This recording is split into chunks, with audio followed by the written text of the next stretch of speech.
Welcome into Wager Talk's last call. Kelly in Vegas here. We got some programming notes we'll get to after we talk to the Greek gambler, Gianni the Greek. Gianni Corrales, you guys know him from Wager Talk today, from Bet On It, and of course, from his exclusive Steam room. We have a nice promotion for you guys in that for tomorrow as well. Let's just get right into it, VR. We've got a fun NFL slate. We've got tons of college basketball. Art DeCesar just sent me a text regarding NFL. I can't wait to get that laundry list of college basketball sharp plays to share with everyone. But until we do, I want to get into things with you. I want to talk about what's going on for the divisional round. We talked about all four of these games on Bet On It, but I want to kind of get into more of the weeds of things, right? We can each have an opinion on a game. You and I were discussing before the show started. Yeah, I like this side. Yeah, I like that side. Right. But there's some things that are kind of keeping me off. There's been some line movement on several of these games. And the reality is, and you always say this, it's okay to pass. I know there's 4 games, so everybody wants that action on all 4, but I'm going to pass on 2 of them. Coincidentally, the 2 I'm going to get involved with are today. I want you to kind of start off the top before we get this college basketball list on what you like for NFL, what you're seeing on the back end for NFL, and then I'll share with what the Westgate Superbook has as well. Well, the books did a really good job of eliminating the teaser because these were going to be teasable games, with Seattle, with Denver and Buffalo, even national championship. And they've been able to manage risk so that you haven't been able to really wong it unless you caught it at the right time. It has been out there where you can wong Seattle and Buffalo, where you're getting Buffalo up to 7.5 and you're getting Seattle down to -1, 1.5. Now that's a great teaser, especially with both of the totals looking like they're being bet under from the sharp bettors. So you have the market from the sharp bettors leaning towards lower scoring games, and you have a wongable teaser. To me, that's automatic, Kel. But looking at the lines where they sit right now, it's just not available because Seattle's at -7, -105. So if you like Seattle, they're more advantageous laying the 7 -105, or if you're able to take it down to 6.5 and don't have to lay, more than -120, then I think you should buy the 0.5 point, especially since the -7 is discounted at -105. You're better off taking Seattle at -6.5, slight juice, than teasing it if you don't have another plus EV side of the teaser. Now, again, if you feel strongly about one of the sides, I can't argue against the teaser because when we use teasers, we want to use them because we believe 2 things. A, we're getting plus EV bets down because we're able to tease through the numbers 3, 4, 6, 7. That makes it automatic if we could lay, 125 or less. Then the other side of where teaser becomes advantageous is when you think that the lines are extremely efficient, because the average NFL line is 10 points off the final score. We talk about how sharp they are, how efficient the market is, and yet on average, the final score is about 10 points off the closing line. So it still tells you that teasers aren't advantageous unless you're getting games that are falling closer than that average 10 points, because you're only using 6-point teasers. You're in the playoffs. You expect that. Both teams are highly motivated. You should get 60 minutes from both teams. These are the elite that are left, so you have parity. You have tight lines in every single one of these, except Seattle, which is 7. So, I would look to tease today, and it's a perfect example of just how beneficial teasers are when the playoffs come around next week. A lot of the limits will be lower on teasers. This was a big fad back when the quants started talking about what you should be laying as far as juice goes on teasers. And the talk was that on conference championship, you should be laying upwards of 170, 175 for 6-point teasers.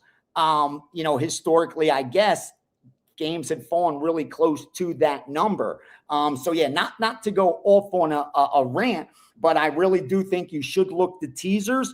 But I do think you should pass on teasing any kind of totals and you should try to stick to the Wong, going through, 3, 4, 6, 7, but that is not available. I do like Seattle. But what scared me was knowing that the 7.5 did get bet by a group that I respect that is profitable long-term.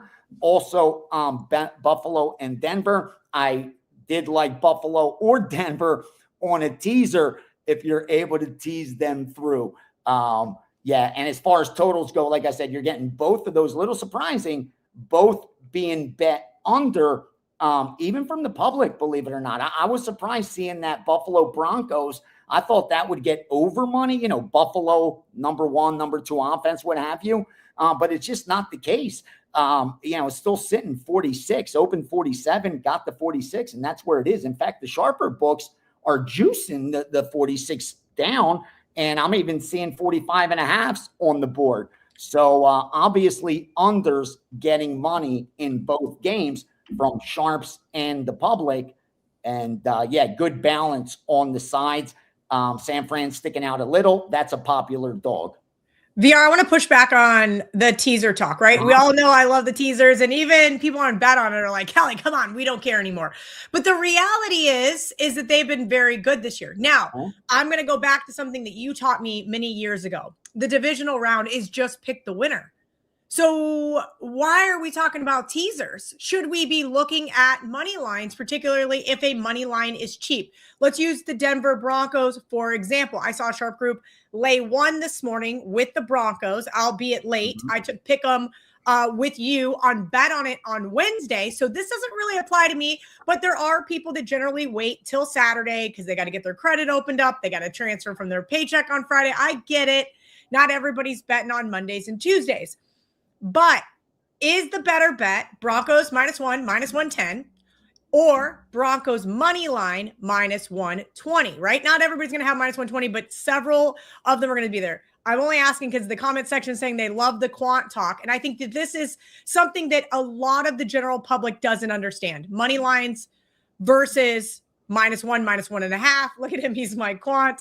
The comment section is having a good time today. But in all seriousness, when it is just pick the winner, if you like the Niners, you should be betting the Niners on the money line. That is a very basic concept. But when you're right around that pick 'em spread, -1, -1.5, is it better to lay the points or take the money line? I love this question. As far as the 1.5, I'm laying it. I'm looking to get 105. That's what I'm looking to do. And trying to get even 1.5 discounted. Meaning, if some books have 1, and I'm hoping that I could find 1.5 at -105. Meaning, so if most of the market's -1, -110. But someone's getting more action, one of the square books, and they went up to 1.5 -105. I'll lay that 1.5 -105 all day, as opposed to laying, the 1 -110 or the money line -120.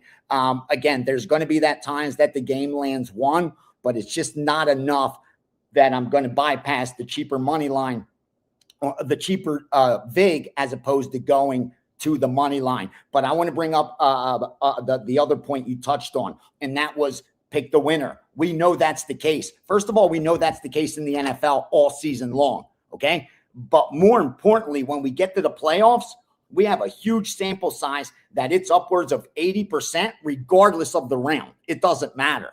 Wild card, divisional, conference, Super Bowl. Pick the winner, you're cashing a ticket. What does that mean?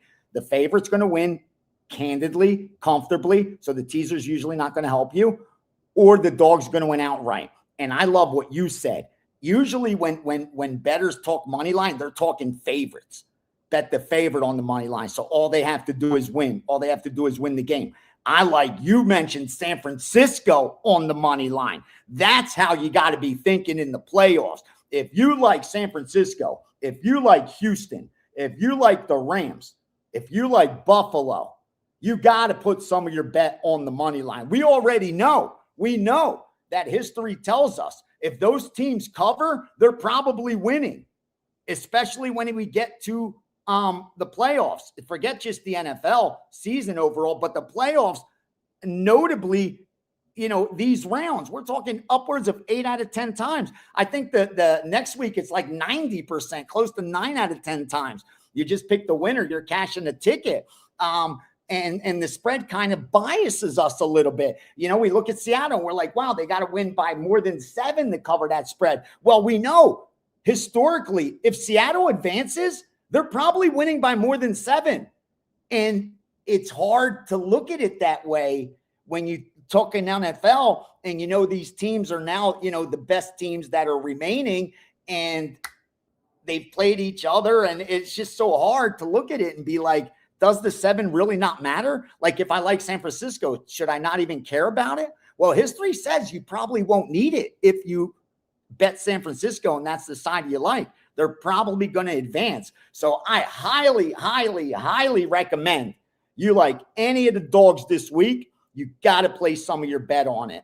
At least a fraction of your straight bet. Go money line with it. All right, I just got the college basketball from Art. Yes. So I need a little favor from everybody in the comment section. If you guys are not already subscribed to WagerTalk, we are 40 subscribers away from 240,000. Not only do I need a like from you guys, but I need to make sure that you guys are subscribed. I don't want to accuse anybody in here of not being a subscriber because I feel like these guys are very loyal listeners. But if you are not, please hit that subscribe button so we can hit 240,000 subscribers today. And I got those college basketball needs really quickly, VR, before we do. Can you let everybody know about your Steam room tomorrow? Yeah. It is free to everyone. Yeah, we're gonna open it up wide open for everyone to jump in and join us. I figure it's towards the end of the football season, and we're only doing then conference championship and Super Bowl, and then we're moving the Steam room to Saturdays because I want to be able to go more than 60 minutes. And Saturday is going to be the busiest day. We're going to have UFC, college basketball, obviously the huge boards, and a lot of live stuff coming in. So I want to be there for Saturdays. But like I said, divisional round conference tournament championship and Super Bowl Sunday, they will be on Sundays. The one on this one will be open for all, not just subscribers. So what I'm going to do is same time, 9 a.m. Pacific, noon Eastern. We're going to go over the 2 NFL games. We're going to talk about the Monday National Championship. We're going to already know the results of today's game, so we'll look ahead to the next week openers. We'll talk college basketball, NBA, NHL, anything else that comes in, and risk management for 2026. And more importantly, I'm there to answer all your questions. I work for you, and I'm accountable to you. And I love it. I love having the Steam room. And subscribers get that every single week. Okay, I lied. My good friend CT Betts is watching the show, and he sent me a question. Okay, so CT bet the Rams minus 3.5, minus 105. Obviously, he has a similar out to where we do. That being said, he wants to know whether, because you were talking about the money line, whether it's a better bet to bet the Rams down to 3, right? We talk about buying on and off to 3. And when you have a minus 105 account, you can get it for minus 125 right now. Yeah, 3 minus 125. Is that a better bet than 3.5 minus 105? Yeah. Go 3 minus 125. Yeah. Okay. Up to minus 130 in NFL. Do it. Yes. Good bet. Every single time, or yeah. Every single time in NFL. Every single time. Okay. Because that's a good account at the 3 is still that key of a number that it is worth paying 20 cents, maybe even 25 cents to do so. Yeah. Okay, cool. Yep. Awesome. Well, hopefully that answers Chris's question. Let's get into this sharp college basketball. It is long. It is a long list from Art. Oh, by the way, his NFL needs really quickly. Broncos Seahawks is what the Westgate Superbook will need today. Wow. So everybody else may be different, but going to be interesting. Go Broncos. I guess I'll be a Broncos fan today. Just for all intents and purposes, VR. All right, let's rattle through some of these. Up next, Rob Veno, Adam Trigger. You guys know them from Full Court Press. They're going to come hang out with me. We're going to get into the weeds of this college basketball card. Gonzaga minus 13.5. Tennessee minus 5.5. Idaho State minus 5. Texas minus 4.5. UMKC plus 14.5. Clemson minus 5. Georgia State -6, Buffalo +10.5, Yale -9, Vanderbilt -1.5, Utah +5.5, Fairfield +9.5, Drake +5, Texas State -1.5, Southern Indiana +9.5. Woof. Kansas State +4.5. That one's down to 3. Maybe they think my Wildcats are finally going to win a basketball game. And Long Beach State +6.5. I know that's a long list there, VR, and I will drop it in the chat for everybody as well right now. Last week was great. Ended up 11-6 from those sharp basketball plays. So congratulations to all of those who tailed 5-2 on Sunday. So that was great. These have been pretty good. I think there was one losing weekend back in December. So let's see if we can keep this one going. Yeah, there's not 17 games this weekend, Sean. That is way less. So 17 games last Saturday was a lot. VR, any of these that you agree with personally? Any of these you maybe gave out to your clients, or any of these you're seeing opposite on? No, I only gave out one premium so far to my subscribers, but I sent out a lot on the Steam sheet, probably 10, 12 plays. And when I get off this segment, they're about to get a ton of added board. Right now, the bot just bet probably 12 added board totals and sides. So they're going to get all of that stuff. But let me see what I have that lines up with his. Tennessee -5 and 5.5. Clemson -5 and 5.5 we had. Yale -9. Have that. Fairfield +9 we got. They took 9.5. Long Beach State +6.5. Couple and was that no UMKC. I got Mount St. Mary's. We have -2, 2.5. Here, let me give you some that we have. 601 Virginia -1, 1.5. 606 Seton Hall -6.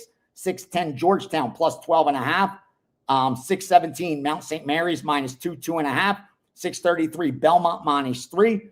644 North Dakota -1. 648 Indianapolis Pick'em. So yeah, there's going to be a lot of college basketball today. Couple NBA for you that's on the Steam sheet. 541 Utah +4.5 and 4. 544 Golden State -5.5, 6 and 6.5.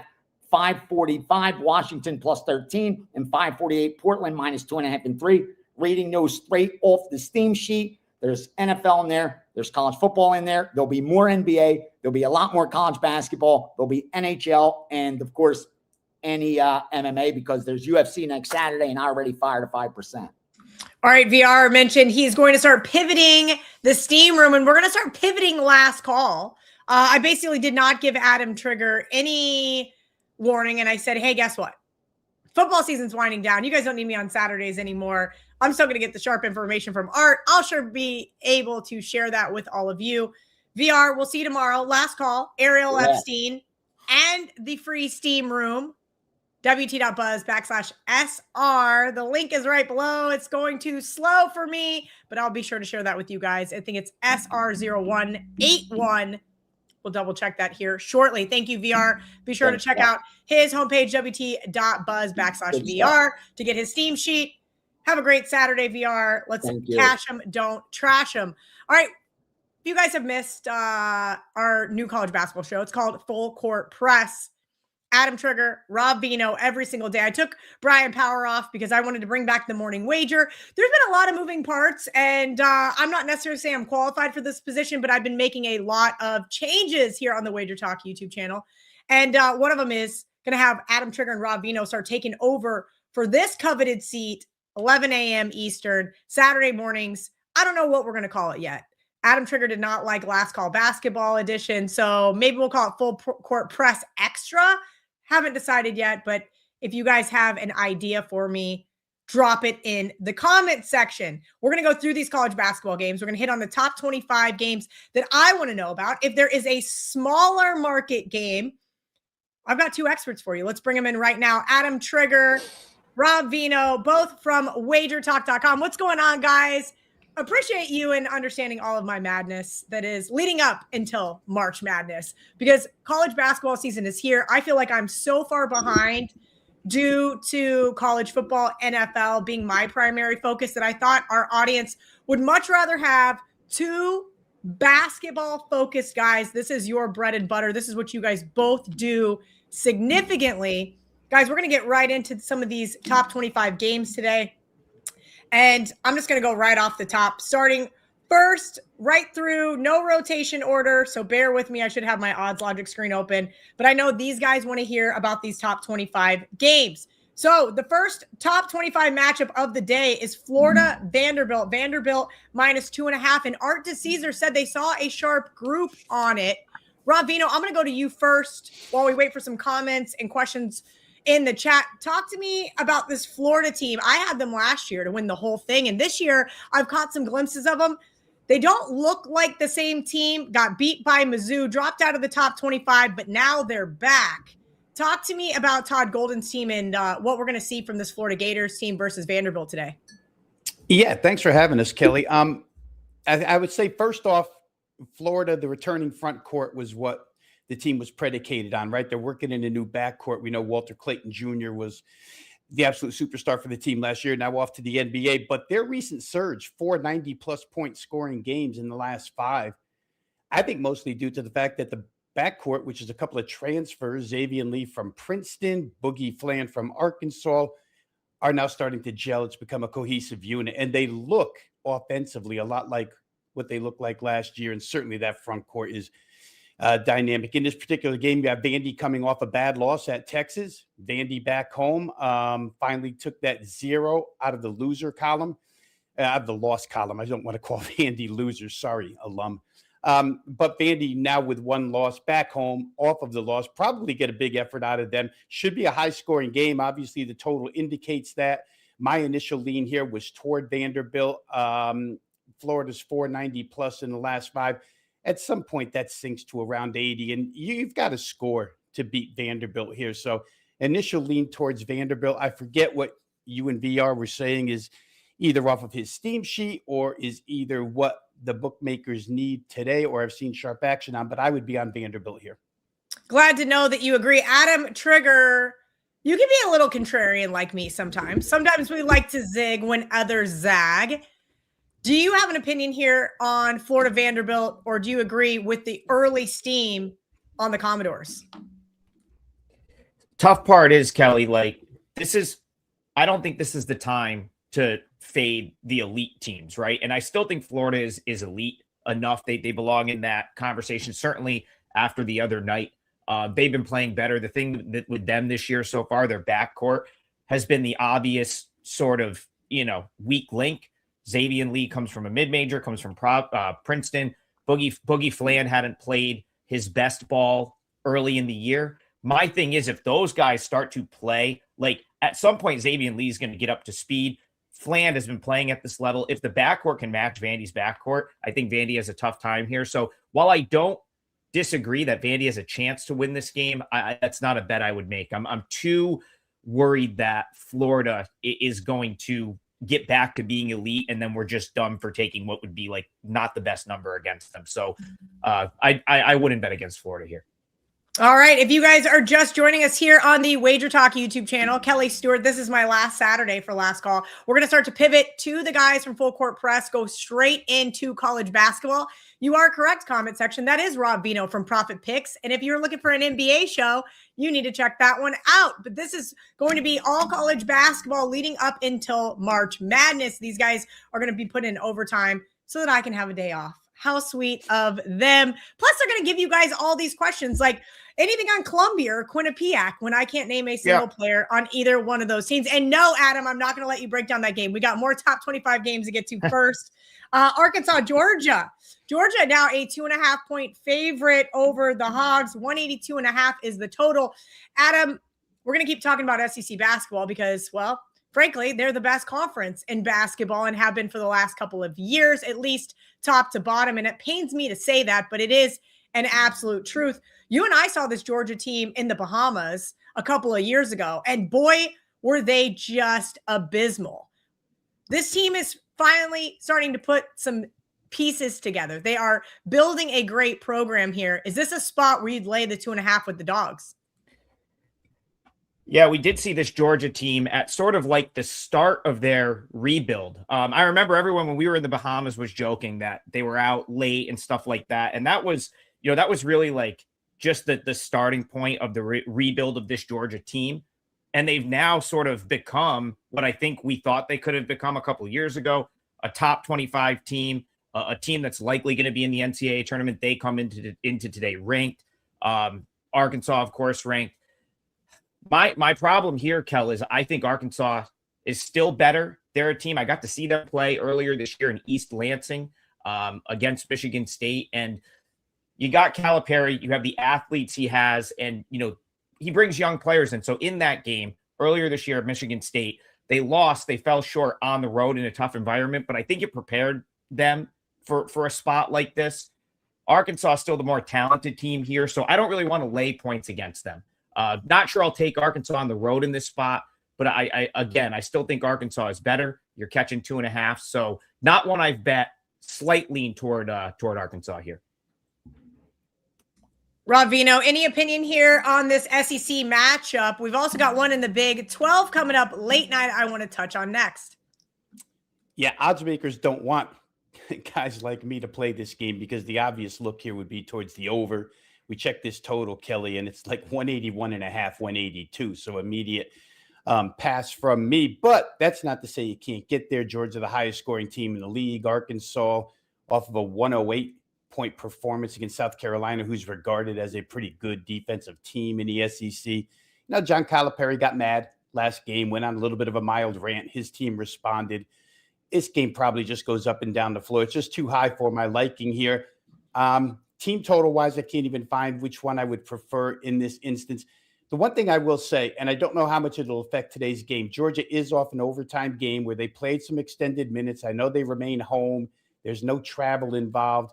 But I would worry a little bit about the minutes that they were extended because they're going to be in another high-octane game against Arkansas. All right, let's hit this last top 25 matchup. Number 11, BYU has been really exciting to watch this year, but they are a 2.5-point underdog. At number 15, Texas Tech. Total Veno, 159.5. This is another one. Just blindly bet the over, right? Why on planet Earth would you want to be holding an under ticket with these two offenses? Tell me what your thoughts are on this Big 12, late night matchup. Yeah, I won't say I was shocked, Kelly, by the line movement as big as it is. I guess I wasn't shocked by the line movement towards Texas Tech at home. I was a little bit surprised by how much has come in on Texas Tech. BYU, I guess this is their opportunity to prove it, right? AJ DeBansta, the top freshman recruit in the country, has been phenomenal all season long. Robert Wright, an ex-Baylor point guard in this mix. Kiba Keita in the middle, blocking shots all over the place. But obviously Texas Tech has the same talent.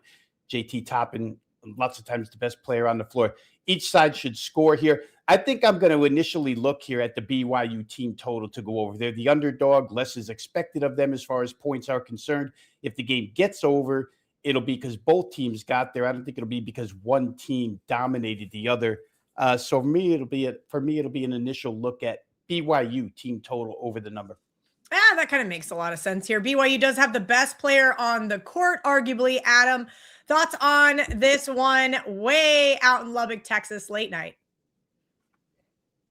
Well, that's a great point, Kelly. Way out in Lubbock, Texas is where I'm going to start the handicap here because BYU, the way college basketball works now, you can get away with playing a pretty tough schedule in the non-conference without really having to ever go on the road. That's what BYU did. Yeah, they went and played UConn up in Boston at TD Garden. They played some of these made-for-TV neutral site games, Clemson down at Madison Square Garden, but they never went on the road once in non-conference play. You get to Big 12 play, in other years, Kansas State's a tough trip. Not so much this year. That's just not a great basketball team. Utah, not the toughest trip this year. That's not a great basketball team. So arguably the first real road test here for BYU. And I think that's an issue. I should have referenced what I made the numbers in the last two plays. I was right on market with Vandy. I was at 1.7 with Arkansas, which is why I slightly leaned Arkansas. Here I make the number Texas Tech -4.5. So at the opener of pick, now this is this has been bet up a little bit, but certainly where this opened, I lean toward Texas Tech. BYU's got some ways they can win this game. DeBansta can absolutely bail you out against anyone. He's a freak. He could carry you, but something that BYU's done this year, Kelly, is fall behind. And you do not want to fall behind in a game on the road at Lubbock, Texas. So even though I didn't play this one, wish I did before the move, pretty strong lean here to Texas Tech for me. All right, let's talk about full court press. You guys have been doing this since the start of college basketball season. New college basketball show. Explain to me the format, Rob Veno, what you guys are doing every single day except for Sundays on the WagerTalk YouTube channel. All right, so time frame is Monday through Friday, 10 a.m. Eastern to 11 a.m. So we give you 60 minutes of college basketball coverage. Out west, obviously, 7 a.m. to 8 a.m. in the morning. We open the show on a regular basis with either one, if there only happens to be one, or two marquee games, top 25 like we're talking right now. And then we open it up to the chat room. And what the chat wants to talk about or what the chat wants to know about, just drop your game into the comment section. And Adam takes a look at the chat and, we randomly select. I will admit that those who come with donations are seeming to get first. What do we call that, Adam? It's like supercharge or something. I know you'll know. Yeah, it's not us. It's the super chat. That's what I think StreamYard or YouTube calls it. Yeah, I learned that the other day. Yeah. Those picks do get to the front of the line, guys. So, but we go over everything, whether it be added board, whether it be mid-major conference. It doesn't matter. If you want to know what our opinion is on a certain game, we'll certainly give it to you. And we end the show with a two-team parlay, a choice by Adam, a choice by myself. So go ahead, Adam, pick it up from there. I don't know if I forgot anything. I really just the joint package that we have, Rob. We've got it up for the rest of the season. It's 3 days. It's all access. It's all of our picks. And no, come hang with us any day of the week. We'll literally talk about any game. Doesn't have to be top 25. Whatever you got, we probably have an opinion on. What I like to do is check in with our WagerTalk insiders first. So Titan CT is a regular here. He likes Seattle plus 14. Now, I mentioned Gonzaga got some sharp money at the Westgate Superbook this morning. Rob, I'll kick it over to you. I'll let you break down this game first, and Adam, you can jump in with any final thoughts. I think just to look at the price, right, Kelly? And I heard you and VR talking a little bit earlier about how the underdog price tag can sometimes be a distraction more than a reality, right? In NFL playoffs, he was explaining, just pick the winner. Don't get distracted by the point spread. Here, the plus 14.5 could look a little bit distracting because Seattle's been very good. It is, however, their first season in the WCC. They're playing some heavyweights that they didn't have to play before. When you play Gonzaga, obviously, if you don't have enough bigs to get on the boards, you're in a little bit of trouble. If you can't avoid a Gonzaga run, one of those patented 12-0, 14-2 type deals, you're going to be in trouble. I would love to lean towards Seattle, but I just don't know if they're ready for this type of prime time yet.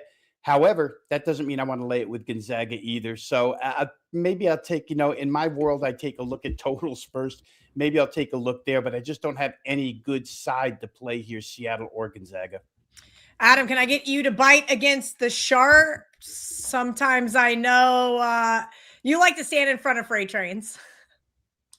Yeah, I mean, the problem is I wish I stood in front of said freight train last time these two teams played because it was at the Kennel. You were getting like 24. I believe Seattle took that game to overtime, nearly won. Rob and I talked about that on Full Court Press ahead of that game, how there was some matchup, stuff for Seattle that made some sense there, and they played a great game. Here, I think the number's probably right. I was right around like 13.8 or 9. I believe it's 14 right now. So I don't know that you're getting much of a number edge in this one, but those matchups, the front court, Seattle, something I noted earlier this year, Kelly, when Seattle beat Washington, they took it right to Washington's front court. And that's Heinz Steinbach. Those are some good bigs on that Washington team. And Seattle was able to essentially outplay them. So I absolutely think that they can sort of replicate the effort from the first game. The problem is you're one knockout punch away from being down 15 against Gonzaga. In the first game, 23, 23.5, 24, you had the wiggle room for it. Here, 13, 14, you could be playing with fire if Gonzaga hits that knockout punch. So very slight lean towards Seattle, but not something I'm going to play today. All right, I do not have my odds logic screen open, which means that I should probably be fired because that's part of my job requirements. So hopefully one of you guys do. Adam, thoughts on the UCLA Ohio State game, please? Actually, he's asking Rob Veno, so I'm going to let Rob Veno go first again. Wow, usually they ask me and it has a totals with an exclamation point next to it, but I will go first here. UCLA is playing extremely well at this point in time. I don't want to stand in front of UCLA. Ohio State, obviously Bruce Thornton, they've got some scoring ability, but they just lack where size is concerned, where defensive prowess is concerned. I like the way, Mick Cronin, and Adam and I talk about this a lot too on the show. He is the ultimate complaining head coach about his team. No problem throwing them under the bus at any second, but they've responded this year and they've become a really good scoring team as well as what they're noted for defensive. So for me, I would look UCLA first here. I just don't want to get in front of them the way they're playing right now. They're playing their best basketball of the season at this point. Adam, when you start to look at teams in college basketball, it's different than the NBA. NBA, we're looking at teams that are going to go on multiple game winning streaks, right? And you want to catch fire. UCLA is on one of those multiple game winning streaks. And as a freight train stepper myself, sometimes I'm like, no, I'm waiting for this line to just get a little too high. At what point in time could I get you to bite on Ohio State? Is there a certain number that you're like, all right, I've seen enough here. I got to bet the Buckeyes. Somehow we got Adam muted and I don't know why. Wow, I'm so bad. I'm so bad at muting myself when I'm trying to do something. This last call crowd does not play. They don't play. You should see the horrible things they say about me every single Saturday when I'm just here to give them love and information. Normally I don't mute myself, and then I'm in my head. I'm like, if I'm shuffling around, I'm trying to check this screen, that screen, and get yelled at by Kelly for bumping the mic. So I had myself muted. You're probably at the number, to be honest, right now, where you could consider jumping in with Ohio State. That's the thing. I'm with Rob. I love the way UCLA's playing. I like the way that Mick Cronin can really kind of he's mixed up his defenses. He's gone to his zone at times this year. It's worked. That could give Ohio State a little bit of trouble. They're not, I don't think that they're just going to like eviscerate you from three. But that's the impressive thing about Cronin is he's kind of done some different things to get this UCLA team to where they were. They weren't playing their best ball early in the season, and they sort of tweaked some things to be playing a lot better. With that being said, this number is already a little bit high. So from just a straight value standpoint, UCLA wins at Penn State earlier this week. They're still on the road. They're still out east. Historically, they have not played great when they've had to come out east. Now, sample size is small. They just joined the Big Ten. This has only been going on for a couple of years at this point. But historically, they've struggled with that East Coast trip.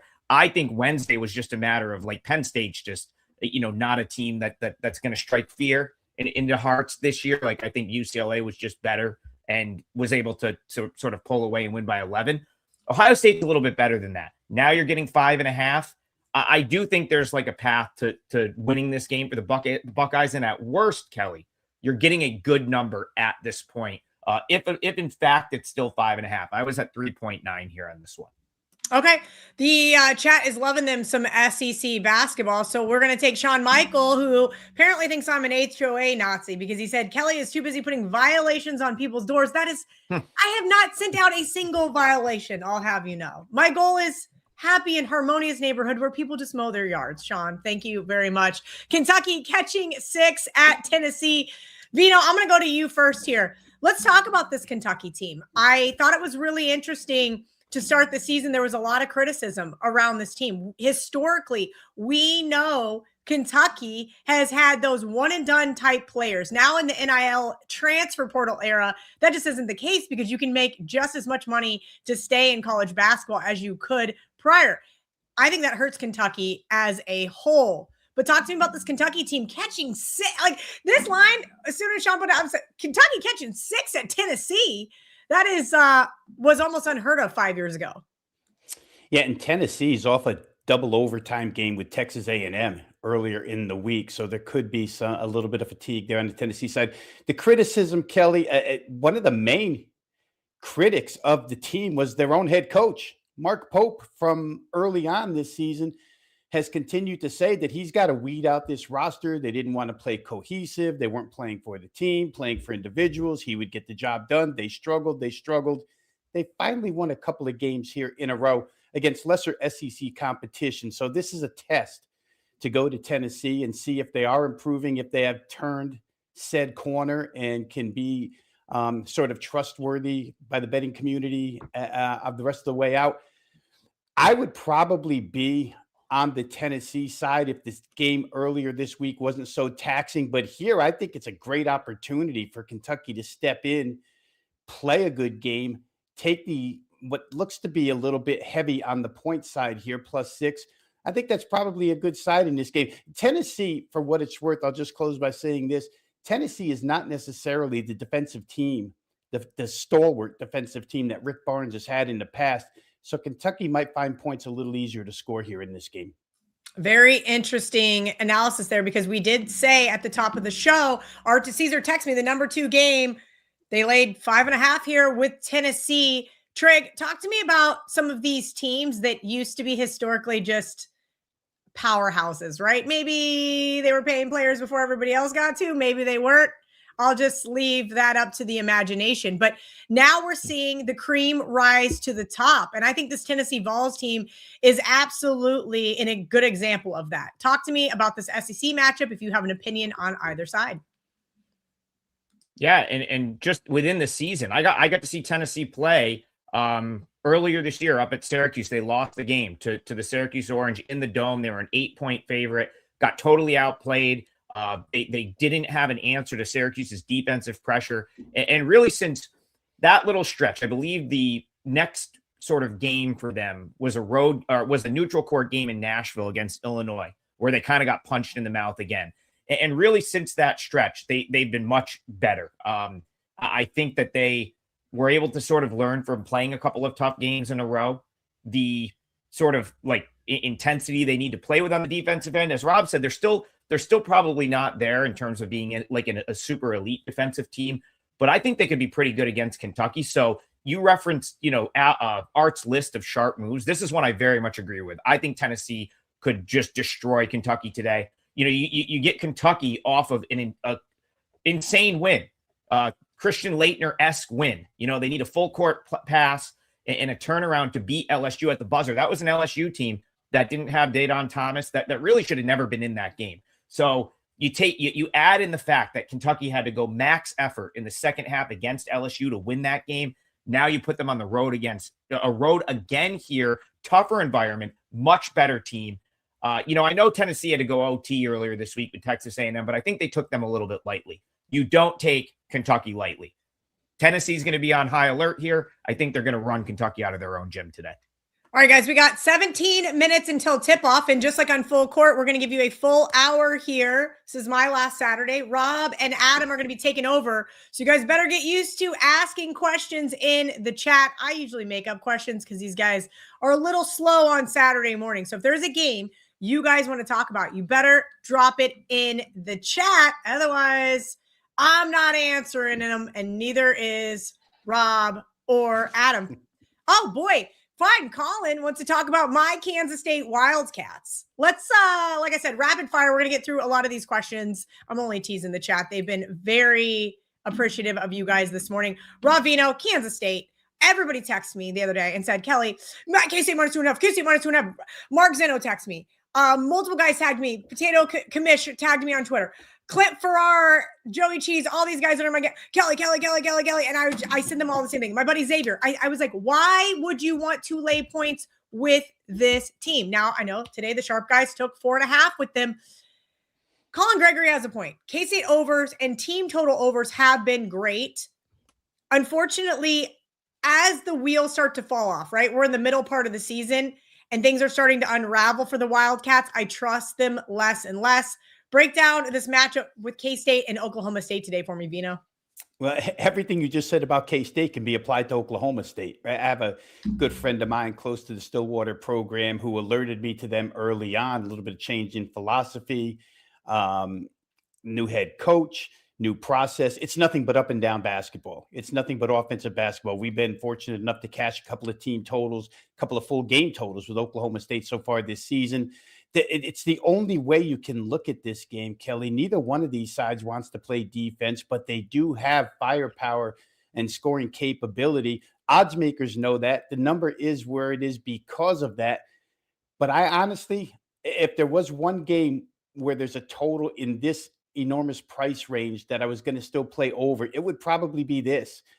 These two teams, I see them going back and forth, something probably that lands in the mid 180s. It's just the nature of these two teams. And I always say that head coaches like to correct what is wrong with their team or went wrong in a prior meeting against a certain team. These two head coaches can't correct what's wrong on these two teams. They just are what they are. So for me, it would be over or pass. Yeah, unfortunately, I think that teams that are and coaches that are used to building programs, this is no longer that world. It is taking the guys that you have for this season, knowing that there's a good potential they're going to be gone, and getting them to be a cohesive unit. And that's just not Kansas State basketball right now. Adam Trigger, this one's for you. We can't have a show without some Lindenwood talk. Rob Christensen, are we good catching 3.5 at UT Martin? Yeah, I mean, I made the number 4 here, so I don't have like a big numerical edge. But what I will say is, like, Tennessee Martin was that kind of team for me, very North Florida-esque from last year, where they go out very early in the season and get like the big non-conference wins. I think they covered against Florida State, but they beat Bradley, and they had someone else that was a good win.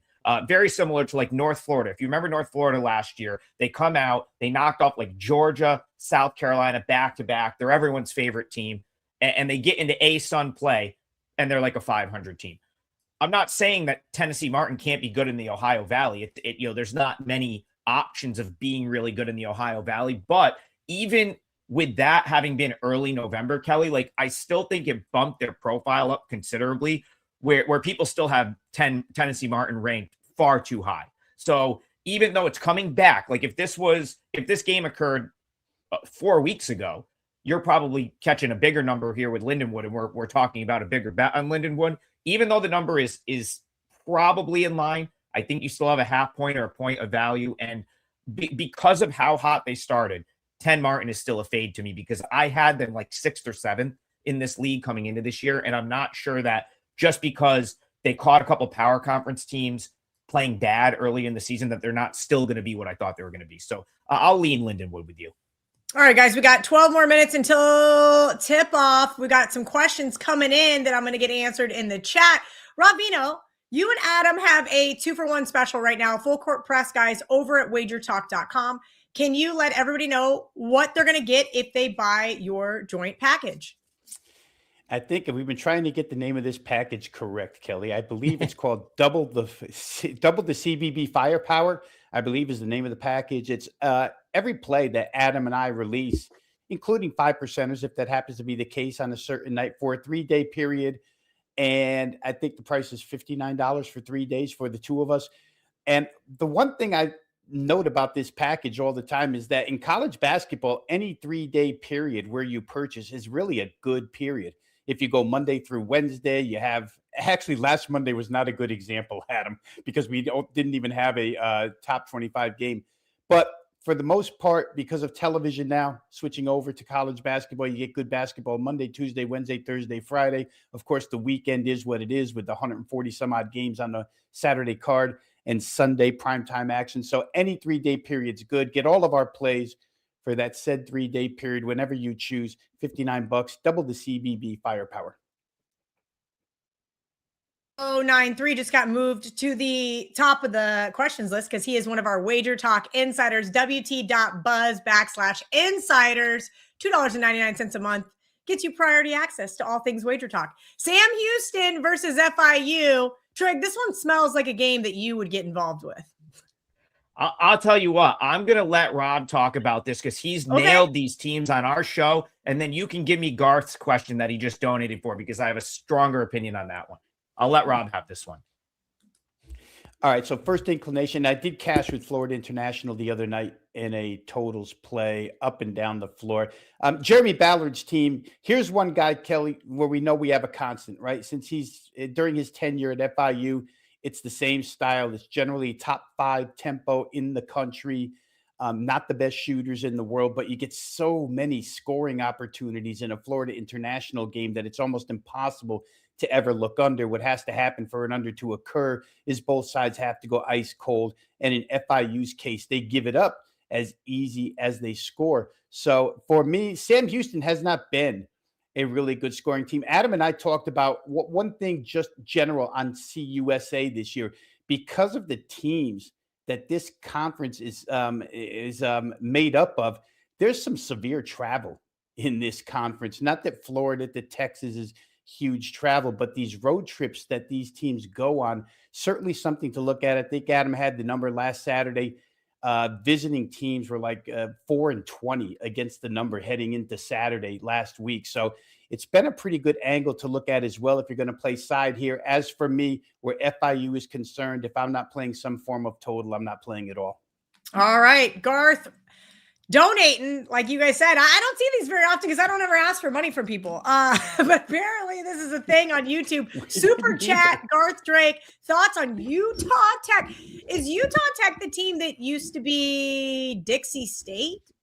Okay. Yeah, that's correct. That's correct, Kelly. That's a great call. St. George, Utah. I know that you're Vegas roots talking because I think it's pretty close to Vegas, right?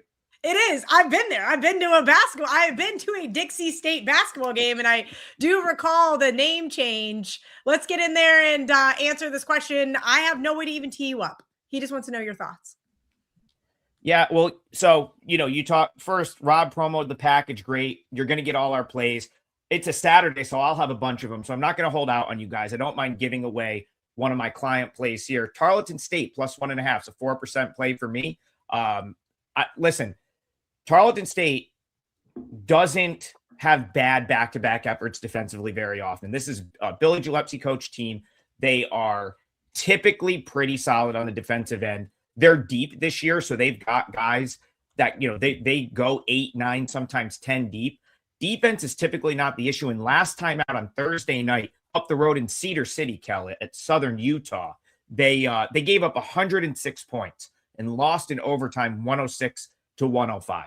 That's just not characteristic of how this team typically plays. Still offensively, a fantastic game. Dior Johnson is now the leading scorer in the country. He had 40 on Thursday. He's coming off the bench for Tarleton. I don't know if it's just because he's more comfortable. I actually think, having had some time I was just at Tarleton last week, and I've spent some time with those guys, and I have a pretty good idea of like the program and whatnot. I think Gillespie just likes to save him for the second half, doesn't want him to get into foul trouble. It's worked. He's leading the country in scoring. So why would you do anything differently? I think it's just, if it's not broke, don't fix it. Utah Tech, if Ethan Potter can't dominate, Utah Tech is not going to score to be able to match Tarleton State offensively. Ethan Potter comes from Utah Valley. He's been in the conference. Tarleton State's always kind of matched up okay with Utah Valley, who's the odds-on favorite to win this league this year, was the best team in this league last year. Even with Grand Canyon still in this league last year, Utah Valley won the regular season. So if you can neutralize Potter a little bit, which I think Tarleton State will have a good game plan for, I just don't see a scenario where Utah Tech scores enough to match Tarleton State on the offensive end. Back-to-back losses for Tarleton. I think you get a much better effort here. They are the better team. You're catching a point. Kelly, I don't know about you, but I haven't been to a Utah Tech game yet in St. George, Utah. I don't think they get a crazy home court atmosphere. I'm not going to give them a huge bump for home court. So I thought Tarleton State being an underdog was surprising. I make them a slight favorite. Tarleton State plus 1.5, so 4% for me. All right, let's get to, we're just going to go rapid fire here. Virginia, SMU, please. Lots of guys are asking for this one in the chat. Rob Veno, you have the floor. Yeah, and Adam talked earlier about a miracle finish. How about the miracle finish for SMU the other night? Losing the entire game. Virginia Tech, a lesser team in the ACC, is outplaying them. SMU finds a way to stay close in the end. Virginia Tech misses the front end of back-to-back 1-and-1s. And Boopy Miller drills the ball to half court with 2.7 left, launches, and it goes in, and SMU wins. Everybody's happy, except me, because I had their team total over 80.5, and they only got the 77. However, today against Virginia, who's been a real dominant team inside this league, Ryan Odom, first-year head coach, I believe Virginia is the better team here. Andy Enfeld's squad is a solid scoring outfit. So I wouldn't be surprised if this game gets over the total, because Virginia is not your dad's Tony Bennett Virginia team, right? Where we just play pack line defense and run out the shot clock before we shoot the basketball. Could see some points here, Kelly. It's been bet up from 52.5 to 153.5. The side looks like a little money towards Virginia. I'd be leery of playing Virginia here in SMU, a game that they've targeted Virginia for, but I wouldn't be opposed to playing over 153.5. All right, let's keep it going. Adam Trigger, Nebraska Northwestern is yours. And I don't know, I was just talking with Chris Allen in Slack, and I think I have to stay hosting this show. There's almost 3,000 people watching live. You guys are giving out great things, and I don't let Adam Trigger talk too long. Go, Adam. Yeah, they're not, you know, they're showing up to see you, Kel. We just come in and chime in with some random college basketball stuff. Northwestern is so tempting here, but the problem is I think they need to shoot out of their minds to win this game. And I just don't know if I want to mess with Nebraska right now. They've been so good. They're probably going to lose one at some point. And this is one they absolutely could lose. Northwestern will space the floor. They don't turn the ball over. It's not the worst matchup, in my opinion, for Northwestern. But with any Nebraska game, it's going to be like there's going to be a high variance of outcomes because of the 3-point shot. And that is certainly true with Northwestern. If they're not hitting threes, they're probably going to get blown out here. That being said, my numbers suggest Northwestern. I think I'm at like 3.1 here. So at 5.5, it does show a little bit of value. But Kelly, it's one of those things where I haven't been betting against Nebraska. I think this team is really good. I just don't know that like this is the spot I want to like take my stand and step in front of them. However, I was on Northwestern earlier this week against Illinois, and that was a bad loss. I had Northwestern plus 9.5. It was a 4-point game with like 4 minutes to go. Basically, Illinois had to hit like 3, and then avoid the backdoor cover just to cover that. So while I am tempted to be stubborn and come back with Northwestern, I have not done it yet. Doesn't mean I won't, but I haven't done it. Lean Northwestern, but haven't got to the window with it yet. All right, Sean Michael, who refuses to become a WagerTalk insider. I do not hate Michigan. I just ignore you in the chat because you're here every day. Give me your $2.99 a month, damn it. Come on, Sean. No, all jokes aside, Sean and I go back and forth on social media a lot. Michigan, 18.5 over Oregon. I don't hate Michigan. I don't know why people think just because I bet against their teams on occasion. And in fact, I've only bet against Michigan one time this year. That is a freight train I have not wanted to step in front of. Rob Veno, take us home with this last game breakdown.